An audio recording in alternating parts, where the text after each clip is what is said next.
Morning, good afternoon, and good evening, people on YouTube, and welcome back to William in Japan. We are in Chiba again, and also on the CB350R, heading to my dealer actually, Honda Dream Sodegaura. So after doing around 22k kilometers on this bike, it's about time to give her some better drivetrains, and this is exactly what we are going to do today. However, that review will be for another video. This one, as you can see on the title, we are going to try out the GB350. Stay tuned.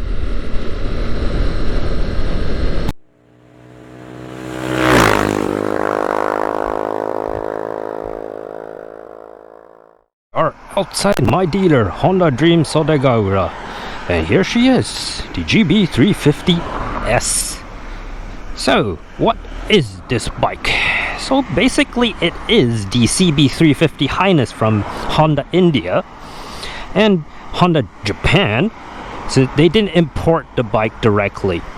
They got the parts and got it assembled in Japan and called it the GB. So a bit of differentiation, but as a whole, yeah, nice sound, I have to say. As a whole, it is basically just the CB350 Highness without a lot of difference. However, if I am correct, in India there are two types of CB350s. That's the same case in Japan, the GB350 and the GB350S. But the difference is a little different of what is in India. India basically, I think it's the RS? I'm not sure what's the name. Anyways, the more high-spec version comes with connectivity, I think traction control, or as on both. Sorry, I don't have the right information right now. But for Japan, the 350 and 350S is more a aesthetics exercise. Oh god, she is lazy. Not just the engine, leaning in. Oh god. Alright, I digress. So, it's an aesthetics exercise, as I mentioned. The GB350 comes with spoke wheels, different paint job, more chrome, and a 19-inch, 18-inch setup on the front and back wheels.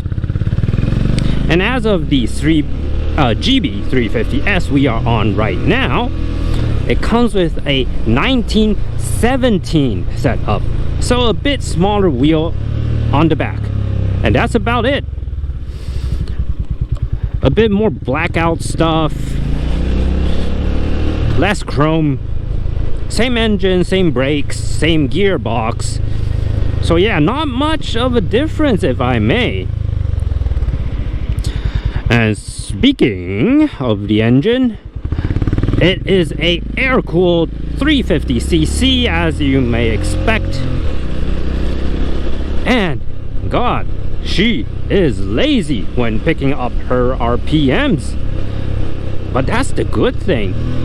You don't get these kind of relaxing, easygoing air-cooled engines anymore.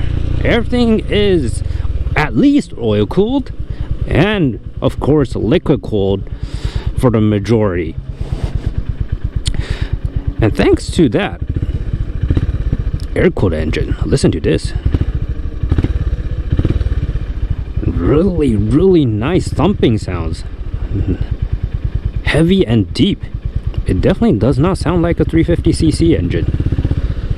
And this is with the normal type. We don't have a slip-on or a full system. This is just the normal pipe, and it sounds as good as this. And yep, she only has 20 horsepower and what, very little torque. It's a bit better than my bike, but remember it's like 1 Nm more or 2 Nm more only. Definitely on a lower rev range though, but in the whole, she is slow.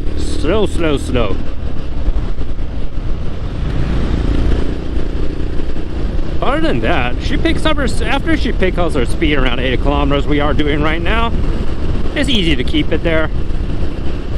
But just riding on these city roads, I'm a bit afraid when we get to the twisty part, since as I mentioned, she is extremely lazy in the corners. I had trouble leaning into those normal turns already. I bet I'll have to push really hard on counter steering in order to get her into where I want it. She keeps, she likes to stand up. Finally got her in, leaning in, but she just stands up by herself, which is a bit annoying, frankly speaking. But we'll get to that when we are in the twisties. So on the first impression, seat height wise, I'm 5'7", flat on both sides, so that's around 171 centimeters. I get both of my feet flat on the ground with a nice bend in my legs. However, since this is a looker, oh, if I haven't mentioned that, I'm sorry, but I love the looks of this bike. Classy. It's like when you think of motorcycle, at least in Japan, this is what you imagine. With this long banana seat, you have a bit more mass between your legs when you're sitting on it. So when I put both of my feet down on the ground, it definitely doesn't feel as comfortable as my CB, but it's definitely manageable. It's just, you gotta get used to it. No, modern naked bikes all have really thin thin seats in front, so you can put your leg down easier. This does not. It's almost the same width as what we have on the back, but on the contrary, thanks to that big padding, I bet you can be very comfortable when riding this bike on long distances. Sitting position wise, my feet is almost like right directly under my butt, a bit forward I guess, so not acute angle on my knees when we're riding. The handlebar is pretty wide. Normal, I guess. Normal for today's standards is a wide flat bar. It comes up quite a bit, so not a big reach. Mirrors are small, but I like these round ones. I really prefer the round ones over square ones. So these round mirrors does the job. I have like a bit of it covered with my shoulders and my arm, but yeah, it gets the job done. And compared to with my Ducati, which is a unfair comparison, I know, but compared with the Ducati mirrors, this is just perfect. Right? First impressions. Oh god, this is lazy. Thank god this is lazy. She does not have to push. This is even worse than my CB350. Wow, god, that is lazy. Anyways, first impressions, it is a comfortable and easygoing bike. Join me later when we get to the twisties. See you in a bit. Alrighty guys, welcome back. So a quick review of the GB350. It has 5 gears, 20 horsepower, and 29 Newton meters of torque. That is definitely not a quick bike. And since it has a 19-inch wheel on the front, as I mentioned earlier, it really leans into corners very lazy. And since it is an air-cooled engine and it does not have a rev counter, that definitely feels a bit, let's say, not reassuring when you are doing overtakes and need to accelerate pretty quickly. Just did a few overtakes back when we still had traffic before I started recording. The second gear kind of hit its rev limiter around 80 kilometers.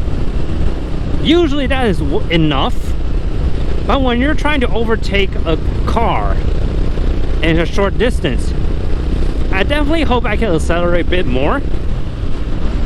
And having to change gears when you're looking on oncoming traffic and trying to overtake a car as soon as possible, it's because I'm not used to this bike, of course. It is a bit caught me out of. It just caught me a bit off, I guess. Could be better, but I had to get used to an air-cooled engine, which I haven't rode for quite some time.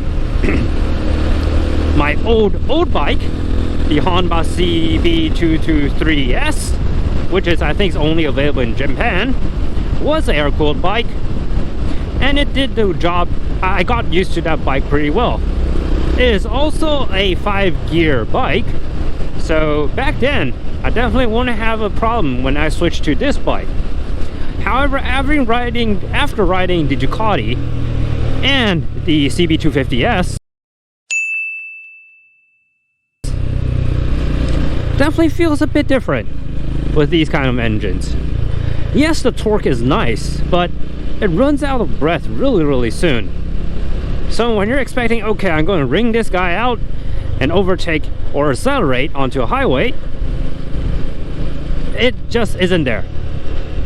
The rev range is short, and I'll have to keep that in mind when I'm doing my overtakes. And about the brakes, this has a single-sided, non-radial mounted, I think a 2-pot or 4-pot caliper on the front, which does the job okay. It's pretty progressive too, which is a bit astonishing compared to my CB250R, which really has a bad front brake feel. However, the bite power, the bite, is just not there. So decelerating, of course you have to work with the back brake. Also, you gotta squeeze a bit more so you can stop as fast as you wish. So again, all typical things that when you get on a new bike, you got to get used to the brakes, the acceleration, the throttle, the engine feel. Other than that, the 19-inch, after riding it for a bit, you get used to it and it doesn't really feel that bad actually. I can definitely work with it. Hopefully when we get some more clearer roads, we can push it a bit more and see how it performs on these kind of back roads. Unfortunately, it's Saturday, so tons and tons of traffic.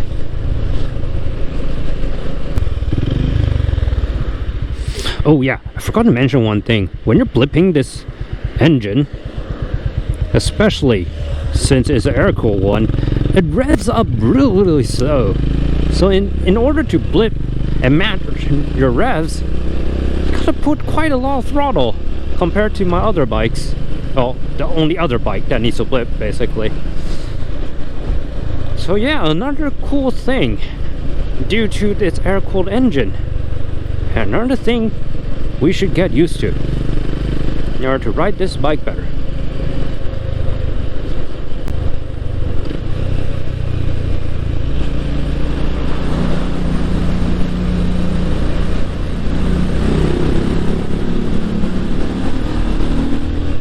Hope the sound was picked up in that tunnel pretty well.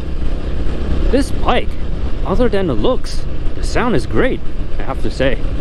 This is what you want out of a single thumper. My CB is a undersquared single cylinder, so it has a little more revvy sound. But this bike, nice and deep and I don't put it. it gives you a feel that it's not just 350 cc's.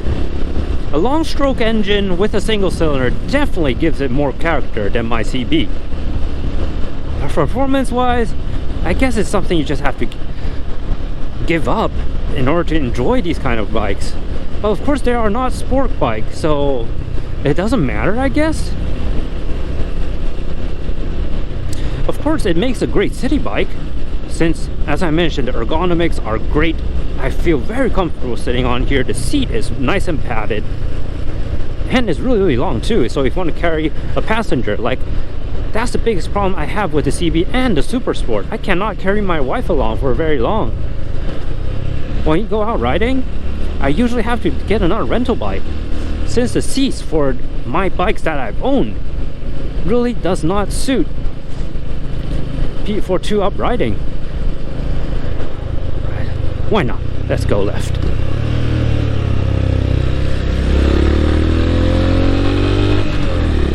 Yep, that's the acceleration, guys. Pretty bad. I can't hold my line. Got wide there. So, you really have to counter steer way more on this 19-inch wheel than how I ride. Right, let's see if we can overtake this little bus. Okay, nice clear view on... See, we hit the rev limiter on 80. I am full throttle right now in 3rd gear. Oh god. Yes, we hit the rev limiter again on 80 kilometers. Yes, we went to 3rd gear with full throttle and we're not going anywhere. Okay, really have to get used to that. I should have accelerated more before I head into the other lane. That should help a bit next time.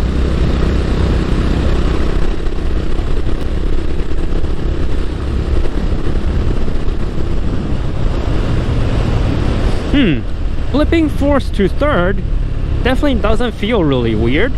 You don't need to give that extra throttle I mentioned when we're on lower gears, let's say 3 to 2 or 3rd to 2nd or 2nd to 1st. So yeah, I think when you're riding at a higher speed, it definitely becomes easier to ride since the revs are there, the speed is there, and the engine responds a bit more quickly. Indeed, blipping to 3rd, not much of a problem. It might be the gearing too. 1st and 2 are really for city use and hauling things, I guess. Accelerating from 0. And 3 and 4 are really used for these kind of cruising speeds. And I think the 5th gear, which I have not used yet since I was not on the highway, should be a cruising gear for the highway.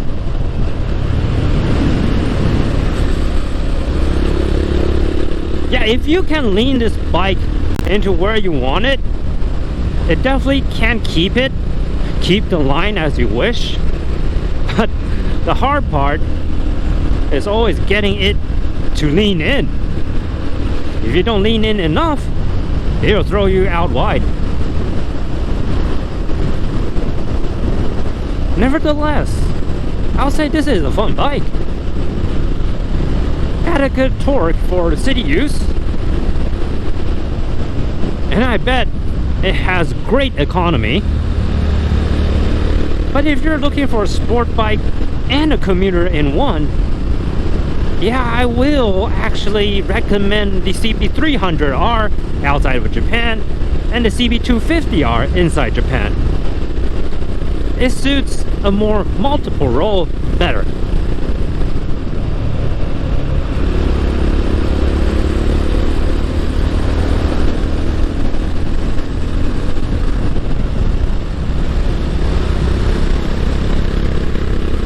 Yeah, there's a bit of wobble from this shock when we go past bumps during a curve.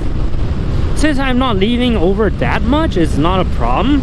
Oh god, that's bad. Yep, I have to say the suspension is even worse than my CB250R. Well, it is a cheap bike if you think of that. Acceptable, I guess? I'm not sure.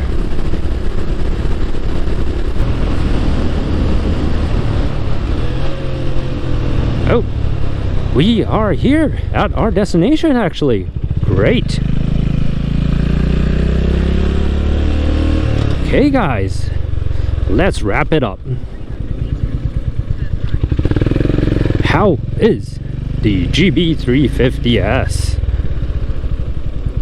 Let's head into the back on the grass so I don't look weird speaking to myself. Okie dokie.